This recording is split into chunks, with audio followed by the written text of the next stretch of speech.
दर्शकों ब्रेक तो बाद तुहाडा स्वागत है जी। डॉक्टर साहब अगले अहम इशू बारे तुहाडे विचार जानना चाहांगे, की कहना चाहोगे डॉक्टर साहब तुसीं? देखो असीं जदों भारत विच हिंदूत्वा दा पसारा किवें विਉਂਤਬੱਧ तरीके दे नाल स्कूलों च कॉलेजां च यूनिवर्सिटियां च पब्लिक लाइफ च सोशल लाइफ च ईवन धार्मिक तौर दे उत्ते कीता जा रहा है तो फिर कुछ खबरां जिहड़ियां वड्डियां हुंदियां ने जदों कोई लिंचिंग दी खबर आ गई, कोई होर वड्डा बयान किसी ने दे दिता है, वो भी जिहड़ा एक अद्धा दिन मीडिया दीयां सुर्खियां च रहिंदा है, फिर वो गायब हो जाता है। बिल्कुल। और ये सारे पार्ट जिवें असीं जिक्र करके हटे हैं कि किवें बड़े विਉਂਤਬੱਧ तरीके नाल डेलीबरेटली सिखां दे खजाने नूं, इतिहासक खजाने नूं लुटिया गया जी। और साडे च किस किस्म दे विवाद खड़े कर दिते गए। और इस सारे दे विच जदों असीं इवन श्रोमणी कमेटी पब्लिकेशनस भी देखते हैं, उन्हां दे विच अक्सर ये पिछले पीरीयड च रहा है कि जी फलां इतिहास बुक दे विच ये लिखिया होया है जां फलां गुरबिलास पातशाही 6वीं दे विच जिहड़ा ये पार्ट सामने आया और ये भी सामने आया कि उहदे कौन ऑथर सी, किने लिखिया, की आया। और जिहड़ा RSS वालों बहुत वड्डी गिणती दे विच पंजाबी दे विच भी लिटरेचर उन्हां दीयां हुण पंजाबी च मैगजीन्स भी उन्होंने कढ़ियां ने, वो जिहड़ा राष्ट्रीय सिख संगत और इस अवतार सिंह शास्त्री वर्गे लोग जिन्हां नूं वड्डे फंड डाइवर्ट किए गए, वो इस काम च भी लगे हुए ने, क्योंकि ग्रास रूट लैवल ते डिस्ट्रीब्यूट हो रही ने। ਉਹਦਾ कदे नोटिस नहीं लैंदा श्रोमणी कमेटी दी। जदों किसी पब्लिकेशन के खिलाफ रौला पैंदा है इस किस्म की, उदों उहनूं किताब नूं विदड्रॉ कर लैंदे ने, कोई इन्वेस्टिगेशन नहीं हुंदी कि कौन इहदे बिहाइंड है। और इस सारे दौर च असीं देखिया कि हुण मलेशिया दीयां बीड़ां नूं लैके कि किवें दमदमा साहब च प्रकाश होई, गलतियां दी गल आई, 2 दिन खबरां हो रही, लेकिन उस तो बाद कोई पड़तालिया कमेटी कौन है, साजिश के पिछे की है। और इहो ਜਿਹੀ यतन ईवन जथेदार बलवंत सिंह नानगढ़ जदों तख्त दमदमा साहब के जथेदार सी, उन्होंने भी दस्सिया सी कि किवें जिहड़ा उत्थे फंक्शन करा के उहदे नां थल्ले ਉਹ लिया के अपनी जाली भीड़ उत्थे रखना चाहुंदे सी। तो ये तो एक पासे चल रहा है। लेकिन जे असीं अपने बचपन वाल भी देखिए, जिहड़ी स्टोरी, जिहड़ी कहानी, जिहड़ा इतिहास असीं सोशल स्टडीज़ दे विच ਜਾਂ दूसरे माध्यमां राही अपनियां पाठ पुस्तकां च अंग्रेजी स्टोरीज़ च हिंदी पंजाबी जो सी वो साडे दिमाग दे विच स्टिक कीता हुंदा है। और बहुत वार उही नैरेटिव जिहड़ा है वो सानू आंदा है। हुण भी हुण असीं कई वारी करंट किन्ना कुछ पढ़दे हैं, सवेर दा पढ़िया शाम नूं भुल्लिया हुंदा है, लेकिन कई वार जिहड़ी तुहानूं कई दहाके पहलां दी कोई नज़म याद है, कोई वाਕਿਆ याद है, वो इवें ही फिट किया होया जिन्होंने तुसीं कहंदे हो फोटो मैमरी, वो तुहाडी फोटो कैमरा मैमरी वांग उहदे च पिया हुंदा। और हुण इह किवें एक पासे तो RSS दे वड्डे जिहड़े शार्क ने, उन्होंने वड्डियां यूनिवर्सिटियां, यूनिवर्सिटी ग्रांट्स कमीशन राही यूनिवर्सिटियां दे सिलेबस उत्थे किहड़े प्रोफैसर लाने ने, किहड़े कढणे ने। असीं गल कीती सी कि किवें JNU दे उत्ते कब्जा कर लिया उन्होंने और किवें उत्थे जिहड़ा एक नवां कल्चर जी टैंक रख के भी वो शुरू करना चाहते हैं। पर जिहड़े लोअर लैवल ते हुण 3 गुजरात दे विच, हरियाणे दे विच, राजस्थान दे विच BJP दी हुकूमत है। हरियाणे च पहली बार बनी है, गुजरात पिछली वारी तो लगातारता नाल बन रही है, राजस्थान च भी दोबारा बनी। हुण ये खबर दसदी है कि भी इतिहास किवें बदलिया जा रहा है पाठ पुस्तकां दे लैवल ते। हुण जदों असीं अकबर दा दौर देखदे हैं ते नाल महाराणा प्रताप दा जिक्र भी हुंदा है, इहदे च कोई शक नहीं है कि महाराणा प्रताप जिहड़ा है वो एक बहादुर योद्धा सी। अखीर तक उन्हें मुगलों की ईन नहीं मनी, मेवाड़ का राजा सी, वो लड़िया। और हल्दी घाटी की लड़ाई जिहदे ते बहुत सारिया नज़मां भी लिखियां गई, वो बहादुरी की गाथा भी, कि उस दे विच अकबर दीयां फौजां नाल टक्कर हुई जदों कि उहदे अपने नाल दे राजपूत राजे वो मान सिंह वर्गे जिहड़े ने वो नाल रले हुए सी अकबर दे। और जिहड़ी फौज ने धावा बोलिया मेवाड़ ते उहदे च एक वड्डा हिस्सा राजपूती फौज दा भी सी। हुण बहुत वार कुछ लोग जिहड़े गल्लां अज मारदे ने मुगलां दे जुल्मां दीयां जां दूसरियां दीयां, वो भुल जांदे ने कि ईवन मुगलां दी फौज अकबर तो लैके औरंगजेब तक 1/3 उन्हां दी फौज राजपूतां दी फौज हुंदी सी। हुण ओह राजपूत हिंदू सन और ज़ाहिर है कि भी ये जदों असीं इसनूं सिर्फ हिंदू मुसलमान इशू के तौर पर देखना चाहते हैं तो ये नहीं है। और राणा प्रताप के खिलाफ भी जिहड़े ने उस सरकार दे नाल जिहड़े रले हुए सी सारे, राजा मान सिंह और उहदी कुमक जिहड़ी है वो सन, ਔਰ ਉਹਦੇ ਚੋਂ ਫਿਰ ਬੜੀ ਇੱਕ ਰੋਮਾਂਟਿਕ ਸਟੋਰੀ ਵੀ, ਜਦੋਂ ਘੋੜਿਆਂ ਦਾ ਜ਼ਿਕਰ ਹੁੰਦਾ ਹੈ, ਘੋੜਿਆਂ ਦੀ ਵਫਾਦਾਰੀ ਦਾ ਜ਼ਿਕਰ ਹੁੰਦਾ ਹੈ, ਤੇ ਫਿਰ ਰਾਣਾ ਪ੍ਰਤਾਪ ਦੇ ਘੋੜੇ ਚੇਤਕ ਜੀ ਉਹਦਾ ਵਿਸ਼ੇਸ਼ ਜ਼ਿਕਰ ਹੁੰਦਾ ਹੈ ਕਿ ਉਹ ਕਿਵੇਂ ਚੇਤਕ ਜਦੋਂ ਕਿ ਜ਼ਖਮੀ ਸੀ ਰਾਣਾ ਪ੍ਰਤਾਪ, ਔਰ ਉਹ ਸਾਰੇ ਚੋਂ ਨੂੰ ਕੱਢ ਕੇ ਲੈ ਗਿਆ ਸੇਫਲੀ। ਔਰ ਈਵਨ ਜਦੋਂ ਕਿ ਸਕੂਟਰ ਨਵੇਂ ਚੱਲੇ ਔਰ ਬਜਾਜ ਵਾਲਿਆਂ ਨੇ ਕੱਢੇ ਬਜਾਜ ਚੇਤਕ ਜੀ, ਕਿਉਂਕਿ ਮੈਨੂੰ ਤਾਂ ਯਾਦ ਹੈ ਕਿ ਜਿਹੜਾ ਪਹਿਲਾ ਸਕੂਟਰ ਮੈਂ ਵੀ ਬਾਏ ਕੀਤਾ ਉਹ ਬਜਾਜ ਚੇਤਕ ਸੀ। ਉਦੋਂ ਫੋਰਨ ਕਰੰਸੀ ਤੁਸੀਂ ਡਿਪੋਜ਼ਿਟ ਕਰਾਓ ਤੇ ਉਹਦੇ ਥੱਲੇ ਮਿਲਦਾ ਸੀ ਬੜਾ ਉਸ ਦਾ। ਪਰ ਚੇਤਕ ਦਾ ਇਸ ਲਈ ਸੀ ਕਿ ਜਿਵੇਂ ਰਾਣਾ ਪ੍ਰਤਾਪ ਦਾ ਘੋੜਾ ਸੀ ਚੇਤਕ, ਔਰ ਉਹ ਚੇਤਕ ਸਕੂਟਰ ਬੜਾ ਕੰਫਰਟੇਬਲ ਸੀ। ਉਸ ਤੋਂ ਬਾਅਦ ਹੋਰ ਵੀ ਬਹੁਤ ਸਾਰੇ ਜਿਹੜੇ ਇਹਨਾਂ ਦੇ ਮਾਡਲ ਆਂਦੇ ਗਏ, ਪਰ ਉਸ ਜ਼ਮਾਨੇ 'ਚ ਲੈਂਬਰੇਟਾ ਬੜਾ ਉਹ ਹੋਰ ਜਿਹਾ ਰਫ ਜਿਹਾ ਸਕੂਟਰ ਸੀ, ਔਰ ਦੂਜਿਆਂ ਦੇ ਮੁਕਾਬਲੇ ਬਜਾਜ ਚੇਤਕ ਜਿਹੜਾ ਉਹ ਕੰਫਰਟੇਬਲ ਸੀ। ਸੋ ਹੁਣ ਤੱਕ ਇਹ ਕਹਾਣੀ, ਔਰ ਇਹ ਫਿਰ ਕਿ ਜੀ ਰਾਣਾ ਪ੍ਰਤਾਪ ਉੱਥੋਂ ਐਸਕੇਪ ਕਰ ਗਿਆ ਹਲਦੀ ਘਾਟੀ ਚੋਂ, ਫਿਰ ਕਿਵੇਂ ਉਹਨੇ ਪ੍ਰਣ ਕੀਤਾ ਕਿ ਜਦੋਂ ਤੱਕ ਮੈਂ ਜਿਉਂਦਾ ਮੈਂ ਜ਼ਮੀਨ ਤੇ ਹੀ ਸੋਵਾਂਗਾ। ਦੂਸਰਾ ਨੇ ਇਹ ਵੀ ਆਂਦਾ ਵੀ ਕਿਵੇਂ ਇੱਕ ਸਟੇਜ ਤੇ ਉਹ ਜਦੋਂ ਆਪਣੇ ਪਰਿਵਾਰ ਦੇ ਨਾਲ ਭੁੱਖਾ ਸੀ, ਇੱਕ ਰੋਟੀ ਕਿਤੋਂ ਮਿਲੀ ਜਾਂ ਕੋਈ ਦੇ ਗਿਆ, ਇੱਕ ਬਚੀ ਸੀ, ਉਹ ਜਦੋਂ ਉਹਦਾ ਬੱਚੇ ਨੂੰ ਦਿੱਤੀ, ਉਹਨੇ ਬੱਚਾ ਖਾਣ ਲੱਗਾ, ਉਤੋਂ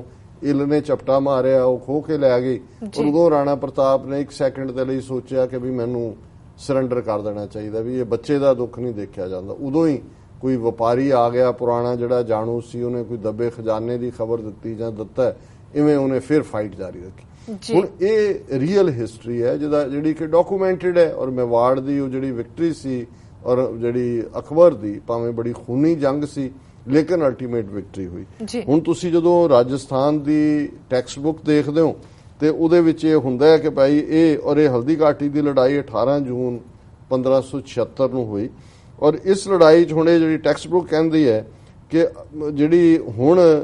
ਔਰ ਇਹ ਟੈਕਸਟ ਬੁੱਕ ਰਾਜਸਥਾਨ ਯੂਨੀਵਰਸਿਟੀ ਨੇ ਛਾਪੀ ਹੈ ਕਿ ਇਸ ਜੰਗ ਵਿੱਚ ਮਹਾਰਾਣਾ ਪ੍ਰਤਾਪ ਜੇਤੂ ਰਿਹਾ ਅਤੇ ਅਕਬਰ ਦੀ ਹਾਰ ਹੋਈ। ਹੁਣ ਇਹ ਤੁਸੀਂ ਲਗਭਗ 450 ਸਾਲ ਬਾਅਦ ਇਤਿਹਾਸ ਬਦਲ ਦਿਓ, ਰਾਣਾ ਪ੍ਰਤਾਪ ਜਿੱਤਿਆ ਜਾਂ ਹਾਰਿਆ, ਇਹ ਉਹਦੀ ਡਿਫਾਈਨਸ ਹੀ ਰਾਣਾ ਪ੍ਰਤਾਪ ਨੂੰ ਮਹਾਨ ਬਣਾਉਂਦੀ ਹੈ। ਔਰ ਅਸੀਂ ਹਰ ਉਸ ਯੋਧੇ ਦੀ ਕਦਰ ਕਰਦੇ ਹਾਂ। ਹਾਲਾਂਕਿ ਇਹ ਇਹਨਾਂ ਦੇ ਇਤਿਹਾਸ ਪੁਸਤਕਾਂ ਨੇ ਨਹੀਂ ਦੱਸਣਾ ਕਿ ਇੱਕ ਸਟੇਜ ਤੇ ਜਦੋਂ ਰਾਣਾ ਸੰਘਾ ਜਾਂ ਇਹ ਵੀ ਉਸੇ ਕਲਾਸ ਦਾ ਸੀ, ਉਹ ਆਲਮੋਸਟ ਸੋਚ ਰਹੇ ਸੀ ਵੀ ਸਰੈਂਡਰ ਕਰੇ, ਤੇ ਉਦੋਂ ਇੱਕ ਸਿੱਖ ਉਦਾਸੀ ਮਤ ਨਾਲ ਜਿਹੜਾ ਪ੍ਰਚਾਰਕ ਸੀ ਉਹ ਮਿਲਿਆ, ਔਰ ਉਹਨੇ ਉਹਨੂੰ ਕਿਹਾ ਵੀ ਨਹੀਂ, ਜੇ ਸੱਚ ਲਈ ਮੌਤ ਵੀ ਮਿਲਦੀ ਹੈ ਤਾਂ ਉਹ ਲੈਣੀ ਚਾਹੀਦੀ ਹੈ ਔਰ ਉਸ ਨੂੰ ਕਬੂਲ ਕਰਨਾ ਚਾਹੀਦਾ, ਔਰ ਉਹਨੇ ਆਪਣਾ ਸੰਘਰਸ਼ ਜਾਰੀ ਰੱਖਿਆ। ਇਸੇ ਤਰ੍ਹਾਂ ਸ਼ਿਵਾਜੀ ਮਰਾਠਿਆਂ ਨੇ ਵੀ ਬਹਾਦਰੀ ਦਿਖਾਈ ਹੈ। ਉਹਨਾਂ ਦੀ ਪ੍ਰੇਰਨਾ ਵੀ ਜੇ ਸਮਰੱਥ ਰਾਮਦਾਸ ਜਿਹੜਾ ਸ਼ਿਵਾਜੀ ਦੀ ਮਾਂ ਜੀਜਾਬਾਈ ਦਾ ਗੁਰੂ ਸੀ, ਜਿਹੜਾ ਕਿ ਗੁਰੂ ਹਰਗੋਬਿੰਦ ਸਾਹਿਬ ਨੂੰ ਮਿਲਿਆ ਜਿਹੜੇ ਸ੍ਰੀਨਗਰ ਦੀ ਥਾਂ ਤੇ, ਜਿਹੜਾ ਸ੍ਰੀਨਗਰ ਗੜਵਾਲ 'ਚ ਹੈ, ਔਰ ਉਹਦੇ 'ਚ ਉਹਨੇ ਪੁੱਛਿਆ ਸੀ ਕਿ ਵੀ ਤੁਸੀਂ ਇਹ ਸ਼ਸਤਰ ਰੱਖੇ ਹੋਏ ਨੇ ਔਰ ਇਹ ਸਾਰਾ ਕੀ ਹੈ, ਤਾਂ ਉਹਨੂੰ ਉਹਨਾਂ ਨੇ ਕਿਹਾ ਸੀ ਕਿ ਸ਼ਸਤਰ ਗਰੀਬ ਕੀ ਰੱਖਿਆ, ਜਰਵਾਣੇ ਕੀ ਪੱਖਿਆ, ਕਿ ਇਹ ਗਰੀਬ ਨੂੰ ਦੀ ਰੱਖਿਆ ਲਈ ਔਰ ਦੁਸ਼ਟ ਨੂੰ ਸਜ਼ਾ ਦੇਣ ਲਈ ਹੈ। ਔਰ ਸਮਰੱਥ ਰਾਮਦਾਸ ਨੇ ਕਿਹਾ ਸੀ ਕਿ ਇਹ ਬਾਤ ਮੇਰੇ ਮਨ ਕੋ ਭਾਵਤੀ ਹੈ। ਔਰ ਉਸ ਤੋਂ ਬਾਅਦ ਉਸ ਪ੍ਰੇਰਨਾ ਸਦਕਾ ਹੀ ਸ਼ਿਵਾਜੀ ਨੇ ਜਿਹੜਾ ਇਸ ਫੀਲਡ ਨੂੰ ਜਾਂ ਚੈਲੰਜ ਦੀ ਲਾਈਨ ਨੂੰ ਲਿਆ। ਸੋ ਇਹ ਸਿੱਖ ਇਤਿਹਾਸ ਦਾ ਕੀ ਇੰਪੈਕਟ ਹੈ ਉਸ ਖਿੱਤੇ 'ਚ, ਇਹ ਤਾਂ ਉਹਨਾਂ ਨੇ ਖਤਮ ਕੀਤਾ ਹੀ ਹੈ। ਹੁਣ ਜਿਹੜੀ ਮੌਜੂਦ ਹਿਸਟਰੀ ਹੈ, ਟਰੂ ਹਿਸਟਰੀ ਹੈ, ਉਹਨੂੰ ਉਹ ਬਦਲ ਰਹੇ ਨੇ। ਔਰ ਇਹੀ ਨਹੀਂ, ਇਸ ਟੈਕਸਟ ਬੁੱਕ ਦੇ ਵਿੱਚ ਫਿਰ ਉਹਨਾਂ ਨੇ ਮਹਾਤਮਾ ਗਾਂਧੀ ਔਰ ਨਹਿਰੂ ਨੂੰ ਬਿਲਕੁਲ ਹੀ ਗਾਇਬ ਕਰ ਦਿੱਤਾ ਹੈ। ਉਹਦੇ 'ਚ ਉਹਨਾਂ ਦਾ ਕੋਈ ਨਹੀਂ। ਇਹਦੇ ਉਲਟ ਵੀਰ ਸਾਵਰਕਰ ਜਿਹੜਾ ਕਿ ਮਾਫੀ ਮੰਗ ਕੇ ਉੱਥੋਂ ਆਇਆ ਕਾਲੇ ਪਾਣੀ ਤੋਂ ਕਰਕੇ, ਔਰ ਅੰਗਰੇਜ਼ਾਂ ਦਾ ਪੂਰਾ ਵਫਾਦਾਰ, RSS ਦਾ ਇੱਕ ਵੀ ਬੰਦਾ ਕਦੇ ਨਾ ਜੇਲ੍ਹ ਗਿਆ ਨਾ ਉਹਨਾਂ ਨੇ ਸਫ਼ਰ ਕੀਤਾ, ਉਹਦੇ ਸੋਲੇ ਗਾਏ ਨੇ। ਤੇ ਕਾਂਗਰਸ ਪਾਰਟੀ ਜਿਹੜੀ ਕਿ ਭਾਵੇਂ ਅਸੀਂ ਸਾਡੇ ਲਈ ਗਾਂਧੀ, ਨਹਿਰੂ ਜਾਂ ਕਾਂਗਰਸ, ਅਸੀਂ ਉਹਨਾਂ ਨੂੰ ਹਮੇਸ਼ਾ ਕੰਡੈਮ ਕਰਦੇ ਹਾਂ ਕਿਉਂਕਿ ਉਹ ਸਿੱਖ ਦੁਸ਼ਮਣ ਹੀ ਰਹੇ, ਪਰ ਇਹਦੇ 'ਚ ਕੋਈ ਸ਼ੱਕ ਨਹੀਂ ਹੈ ਕਿ ਹਿੰਦੂਤਵਾ ਜਾਂ ਰਾਮ ਰਾਜ ਦੇ ਨਾਂ ਥੱਲੇ ਗਾਂਧੀ ਜਾਂ ਨਹਿਰੂ ਨੇ ਜਿਸ ਕਿਸਮ ਦੀ ਚਾਲ ਖੇਡ ਕੇ 1000 ਸਾਲ ਬਾਅਦ ਹਿੰਦੂਤਵਾ ਨੂੰ ਵਾਪਸ ਸੈਂਟਰਲ ਸਟੇਜ ਤੇ ਲਿਆਂਦਾ। ਪਰ ਇਹ ਕਿਤਾਬ ਇਹ ਕਹਿੰਦੀ ਹੈ ਕਿ ਇਹ ਜਿਹੜੀ ਕਾਂਗਰਸ ਹੈ ਇਹ ਅੰਗਰੇਜ਼ਾਂ ਦੀ ਪਾਲਤੂ ਜਮਾਤ ਸੀ। ਹੁਣ ਪਾਲਤੂ ਕੁੱਤਾ ਹੀ ਕਹਿਣਾ ਹੁੰਦਾ ਕਿ ਉਹਨਾਂ ਦੇ ਪਾਲਤੂ ਕੁੱਤੇ ਸੀ। ਫਿਰ ਅਸੀਂ ਹਰਿਆਣੇ ਵੱਲ ਆ ਜਾਈਏ। ਹੁਣ ਹਰਿਆਣੇ ਦੀਆਂ 7ਵੀਂ ਤੇ 9ਵੀਂ ਜਮਾਤ ਦੀਆਂ ਪਾਠ ਪੁਸਤਕਾਂ ਜਿਹੜੀਆਂ ਨੇ ਉਹ ਸਰਸਵਤੀ ਵੰਦਨਾ ਨਾਲ ਸ਼ੁਰੂ ਹੁੰਦੀਆਂ। ਹੁਣ ਸਰਸਵਤੀ ਇਹਨਾਂ ਦੀ ਦੇਵੀ ਹੈ, ਉਹਨੂੰ ਆਰਟ ਦੀ ਦੇਵੀ ਬਣਾਇਆ ਹੋਇਆ। ਔਰ ਇਹਦਾ ਮਤਲਬ ਇਹ ਹੈ ਕਿ ਮੁਸਲਮਾਨ ਵਿਦਿਆਰਥੀ ਹੋਏ, ਸਿੱਖ ਹੋਏ ਈਸਾਈ ਹੋਏ ਜਾਂ ਐਸਾ ਹੀ ਕਿਸੇ ਪਰਿਵਾਰ ਦਾ ਜਿਹੜਾ ਕਿਸੇ 'ਚ ਵੀ ਯਕੀਨ ਨਹੀਂ ਰੱਖਦਾ, ਉਹ ਹੁਣ ਪਹਿਲਾਂ ਸਰਸਵਤੀ ਦੇ ਮੰਤਰ ਪੜ੍ਹਨਗੇ ਔਰ ਕਲਾਸ ਦੇ ਵਿੱਚ ਟੀਚਰ ਵੀ ਜਿਹੜੇ ਨੇ ਉਹਨਾਂ ਤੋਂ ਉੱਚੀ ਉੱਚੀ ਗਵਾਣਗੇ ਕਿ ਗਾਓ ਜੀ ਇਹ ਤਾਂ ਹੁਣ ਕਿਤਾਬ ਹੈ, ਇਹਦਾ ਇਮਤਿਹਾਨ ਹੋਣਾ, ਇਮਤਿਹਾਨ ਦੇ ਵਿੱਚ ਵੀ ਸਵਾਲ ਹੋਏਗਾ ਜੀ ਸਰਸਵਤੀ ਵੰਦਨਾ ਦਾ ਜਿਹੜਾ ਉਹ ਸ਼ਲੋਕ ਸੁਣਾਓ।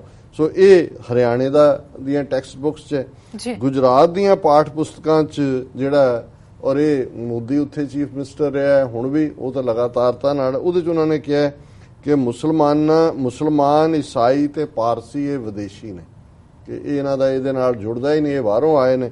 ਔਰ ਬਹੁਤਿਆਂ ਨੂੰ ਲੱਗੇਗਾ ਜੀ ਚਲੋ ਇਹ ਮੁਸਲਮਾਨਾਂ ਈਸਾਈਆਂ ਪਾਰਸੀਆਂ ਦੀ ਗੱਲ ਹੈ, ਪਰ ਗੁਜਰਾਤ ਦੀ ਇੱਕ ਹੋਰ ਪਾਠ ਪੁਸਤਕ 'ਚ ਇਹ ਵੀ ਦਰਜ ਹੈ ਕਿ ਭਾਰਤ ਦੇ ਬਹੁਤ ਸਾਰੇ ਪ੍ਰਾਂਤਾਂ ਵਿੱਚ ਹਿੰਦੂ ਘੱਟ ਗਿਣਤੀ ਵਿੱਚ ਹਨ ਅਤੇ ਮੁਸਲਮਾਨਾਂ, ਸਿੱਖਾਂ ਤੇ ਈਸਾਈਆਂ ਦੀ ਬਹੁ ਗਿਣਤੀ ਹੈ।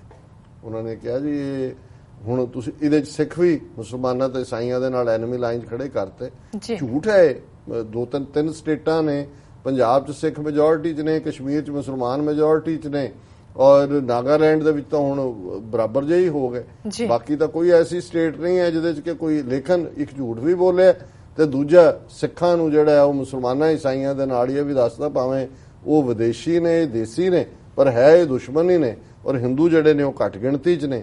ਔਰ 10ਵੀਂ ਜਮਾਤ ਦੇ ਇੱਕ ਹੋਰ ਪਾਠ ਪੁਸਤਕ, ਜਦੋਂ ਅਸੀਂ ਇਸ ਗੱਲ ਦੇ ਉੱਤੇ ਇੱਕ ਸੈਗਮੈਂਟ ਕੀਤਾ ਵੀ ਕਿਵੇਂ ਇਜ਼ਰਾਈਲ ਦੇ ਨੇਤਾਨਯਾਹੂ ਦੇ ਨਾਲ ਮੋਦੀ ਜਦੋਂ ਜਾਂਦਾ ਹੈ ਤਾਂ ਉਹਨੂੰ ਸ਼ਰਮ ਨਹੀਂ ਆਈ ਉਸ ਜੂਇਸ਼ ਸਟੇਟ ਦੇ ਪ੍ਰਾਈਮ ਮਿਨਿਸਟਰ ਨੂੰ ਕਿ ਜਿਨ੍ਹਾਂ ਨੇ ਜਸਟੀਫਾਈ ਕੀਤਾ ਸੀ ਗੋਲਵਲਕਰ ਨੇ ਯਹੂਦੀਆਂ ਦੀ ਪਰਸੀਕਿਊਸ਼ਨ ਨੂੰ, ਔਰ ਹਿਟਲਰ ਨੂੰ ਐਡਮਾਇਰ ਕੀਤਾ ਸੀ ਕਿ ਵੀ ਉਹ ਘੱਟ ਗਿਣਤੀਆਂ ਦਾ ਠੀਕ ਸੋਲੂਸ਼ਨ ਕੱਢ ਰਿਹਾ। ਇਹੀ ਨਹੀਂ ਵੀ ਉਦੋਂ ਗੋਲਵਲਕਰ ਨੇ 1930 'ਚ ਕਿਹਾ ਸੀ। ਇਹਨਾਂ ਦੀ ਜਿਹੜੀ 10ਵੀਂ ਦੀ ਪਾਠ ਪੁਸਤਕ ਹੈ ਉਹਦੇ 'ਚ ਲਿਖਿਆ ਹਿਟਲਰ ਇੱਕ ਅਸਲੀ ਹੀਰੋ ਹੈ ਜਿਸ ਨੇ ਜਰਮਨ ਲੋਕਾਂ ਤੇ ਸਰਕਾਰ ਨੂੰ ਮਾਨ ਪ੍ਰਤਿਸ਼ਠਾ ਦਿੱਤੀ, ਆਨਰ ਐਂਡ ਰੈਪੂਟੇਸ਼ਨ, ਕਿ ਰੀਅਲ ਹੀਰੋ ਜਿਹੜਾ ਉਹ ਹਿਟਲਰ ਹੈ।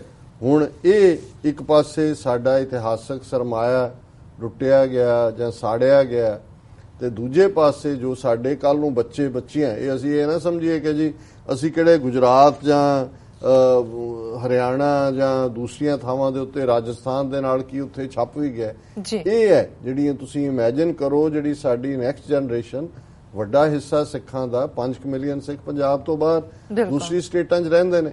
ਹੁਣ ਉੱਥੇ ਬੱਚੇ ਸਾਡੇ ਇਹ ਪੜ੍ਹਨਗੇ, ਸੋ ਉਹਨਾਂ ਨੂੰ ਪ੍ਰਾਈਡ ਰਾਣਾ ਪ੍ਰਤਾਪ ਤੇ ਹੋਏਗਾ ਕਿ ਜੀ ਦੇਖੋ ਉਹਨੇ ਅਕਬਰ ਨੂੰ ਹਰਾਇਆ। ਉਹ ਹਿਟਲਰ ਨੂੰ ਐਡਮਾਇਰ ਕਰਨਗੇ ਕਿਉਂਕਿ ਜੇ ਮੋਦੀ ਨੇ ਹਿਟਲਰ ਬਣਨਾ ਤੇ ਫਿਰ ਉਹ ਵੀ ਜਿਹੜਾ ਉਹਦੇ 'ਚ ਵੀ ਫਿੱਟ ਬਹਿੰਦਾ ਸਾਰੇ 'ਚੋਂ। ਉਹਨਾਂ ਦੇ ਲਈ ਜਿਹੜਾ ਬਾਕੀ ਸਾਰਾ ਪਾਰਟ ਹੈ ਸਾਵਰਕਰ ਉਹਨਾਂ ਦਾ ਹੀਰੋ ਹੋਏਗਾ।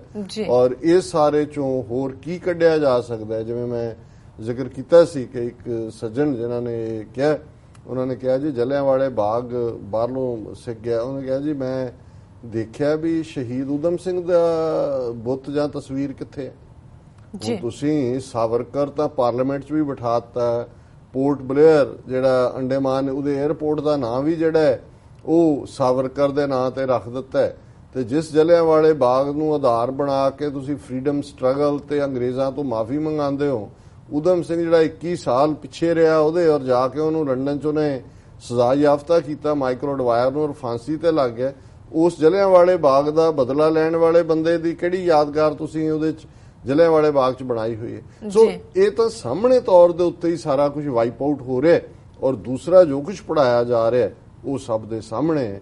ਸੋ ਇਹ ਹੈ ਜਦੋਂ ਕਿਸੇ ਕੋਲ ਰਾਜ ਸ਼ਕਤੀ ਹੁੰਦੀ ਹੈ, ਜਦੋਂ ਇਹ ਅਸੀਂ ਵਾਕ ਜਾਂ ਇਹ ਸ਼ਬਦ ਦੁਹਰਾਉਂਦੇ ਕਿ ਰਾਜ ਬਿਨਾ ਨਹਿ ਧਰਮ ਚਲੇ ਹੈ, ਧਰਮ ਬਿਨਾ ਸਭ ਦਲੇ ਮਲੇ ਹੈ, ਕਿ ਜੇ ਪੋਲੀਟੀਕਲ ਪਾਵਰ ਨਹੀਂ ਹੈ ਤਾਂ ਫਿਰ ਤੁਹਾਡੀਆਂ ਰਾਈਟੀਅਸਨੈਸ ਦੀਆਂ ਵੈਲਿਊਜ਼, ਸਰਬੱਤ ਦੇ ਭਲੇ ਦੀਆਂ ਵੈਲਿਊਜ਼, ਠੀਕ ਕਦਰਾਂ ਕੀਮਤਾਂ ਉਹ ਤੁਸੀਂ ਲਾਗੂ ਨਹੀਂ ਕਰ ਸਕਦੇ।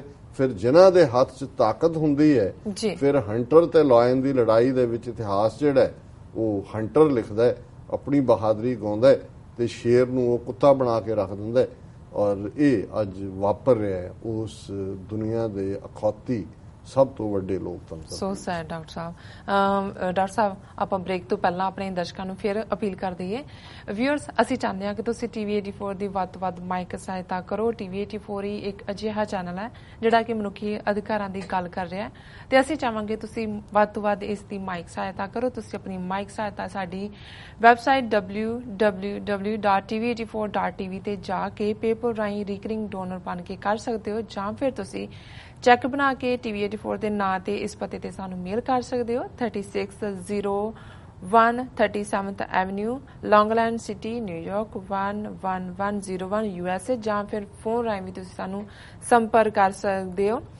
ਫੋਨ ਨੰਬਰ ਹੈਗਾ 5164060694। Thank you so much viewers. ਤੁਸੀਂ ਕਿਤੇ ਨਹੀਂ ਜਾਣਾ, ਮਿਲਦੇ ਹਾਂ ਛੋਟੇ ਜਿਹੇ ਵਕਫੇ ਤੋਂ ਬਾਅਦ।